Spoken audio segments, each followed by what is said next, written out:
G'day folks, Ziggy here. Now, contrary to my last highlight video, you can't always craft the perfect jewel for your build. And when it comes to trading for jewels to buying them for your character, it is a bit of a groan fest because it's quite an involved process to actually do it properly. And even then, it's still very far from ideal. Usually the process I've used in the past is to go to PoEDB and simply go through every single affix and type them one by one into PoE trade for anything that's relevant or good for my build. But even then, when you've got all of the list of things that you want, so you've got a count 4 of certain affixes or count 3 plus life of all of the different affixes, you get dual results of affixes that are for your build, but it doesn't provide any weighting towards how good those affixes for your build are. It effectively results like that treat something like damage over time multiplier as good as just 10% increased damage, which is generally not the case. Now, though, we have Path of Building to the rescue. I covered Path of Building's item finding tool in the past, and it has evolved a fair bit since then, so I wanted to do a bit of an update, this time with a focus on jewels in particular. So here's how you use Path of Building to find the ideal jewel upgrade for your build and on whatever budget you have available. So the first step is to import your character. So you can type your name in here, import it, and choose your current character, which is usually pre-selected if it's the last character you played. Import your passives and skills and so on.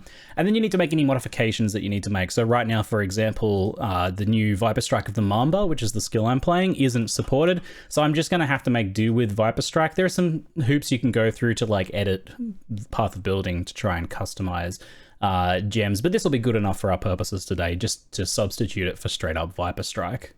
I have a level 21 Viper Strike, so I'll increase its level because that makes a difference because of the base added chaos damage, which will change the weightings on things like added damage versus increases in damage, so things like that are important. Another useful tool is here on this configuration page. There's this custom modifiers, so if you need to like kind of jury rig anything, you can do that here. So for example, I'm using actually, are the new tinctures supported now? They might be, let me check. All damage and poison, never mind, the new tinctures are supported now. But if there is for something you want to like modify, maybe your skill functions a little differently, maybe you've got something that isn't supported in Path of Building, for future reference, you can do something like this. You can just type it into here, all damage from hits can poison. And then as long as the text is blue, it works. If the text is red, then it doesn't work. All poison is cool. Doesn't work. But we don't need that since they have added support for the new tinctures. Sweet. So I just have to make sure I enabled that. Good idea to enable anything else that's constantly going in your build. I'm a Pathfinder, so my flasks are pretty much always up. And then you do want to go through your configurations and set this for your build. So like if you have frenzy charges up all the time, my build is a single poison build, so things like that. And it's a pretty good idea to set things to set them to the enemy as a boss, and you can do like a Uber Pinnacle boss or a Guardian Pinnacle boss or something like that, just to give a bit of an idea of like, so what sort of mitigations you might be coming up against in your build. And finally, make sure you check your actual skills. So make sure you've got your right skill selected. So we've got our Viper Strike there, and that all seems to be working okay. So get this as close to your actual regular gameplay as possible through configurations, flask uptime, and stuff like that. Don't be too idealistic. The more you like cheat, the worse results you're going to give yourself. So you're only cheating yourself in the end, even if it makes your number go up. So then what we're doing is coming to the items page up here, and we need to make sure for jewels in particular that you have sockets.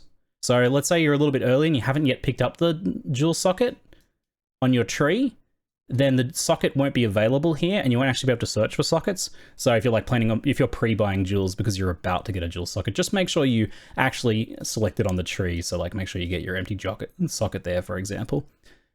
Then we're just going to click trade for these items here. Now, the first thing we want to do is adjust the search weightings over on the top right here. So if you watched my previous video on this feature, it has changed a fair bit, but it's actually quite a bit easier now, I feel. I'm using no session mode. You can also use your PoE session ID. There's plenty of guides how to find that sort of stuff if you need to, but you really don't need to. It just lets you get results in the tool here. But I'm going to use no session mode and just use the trade site. It's still very easy and it doesn't require using any like sensitive data. Not that Path of Building is untrustworthy. It's pretty much the most trustworthy thing in the PoE community. Anyway, we go to adjust search weighting here. And this is where you can say, what are you looking for on a jewel? So full DPS is selected by default, as is a half weighting to effective hit pool. So what this is saying is that you've got a weighting of 1 for full DPS, and then half of that level of value for effective hit pool. If you want to say have a duel that's more about making your character more survivable, then you put the weighting up on that, for example. The other thing you might want to consider is, let's say you're like a damage over time build, what you'll actually want to do potentially is scale off the full DPS, because this will give weighting to hit damage, which maybe you literally don't care about.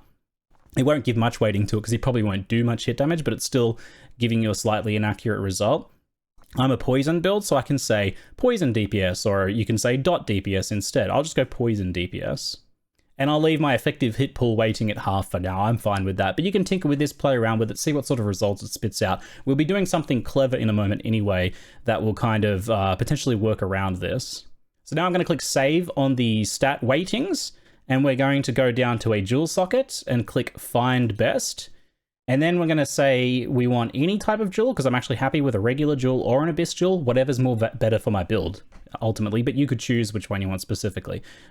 Now we can put in max prices and max levels and stuff like that here, but I'll probably just do that on the trade side. So we just click execute, and that'll give us a search result here, which we can just double click, or you can control click to open in a web browser even. And here we have that search result here. Now this is useless currently because it's sorting by sum zero. So this is like the sum total value towards your build. And this is basically nothing. So what we want to do, and this is my preferred approach for this, but there's probably other routes you can take, is to put in your budget first. How many chaos do you want to spend on a duel? I want to spend up to 30 chaos on a duel. Maybe 40 chaos if it's particularly good. Maybe I'll just go up by 1 just in case. People don't tend to price it things like multiples of 11 or anything though. So we'll put in our thing of maybe 35 chaos. And then what I want to do is I have a specific requirement, which is that my duel absolutely must have life on it. So for that, we're going to add a stat group and say but in this case, we're using 2 different duels. So normally you would just say and life if you were just using regular duels, for example, and you'd select increased maximum life and you'd be good to go. Although you may need to do something else we'll talk about in a second. But in this case, I'm searching abyss duels and regular duels. So what we want to do is we want to change this and to a count, and then put in 1. So this means 1 of either maximum life or flat life. And we can put in a minimum of this if we want. We can say like a minimum of 28 flat life. I don't want to get any really low roll duels. So now this will give me 1 of either any percent max life, so 5, 6, 7% max life, or 28 and above flat life if it's an abyss duel. Now, if you try and search with this, what will happen is it'll give you an error because the query is too complex, and that's because Path of Building gives you the most complex possible acceptable search. Now, but what we can do though is we can go through and cut out a couple things that we don't want, and that'll reduce the complexity.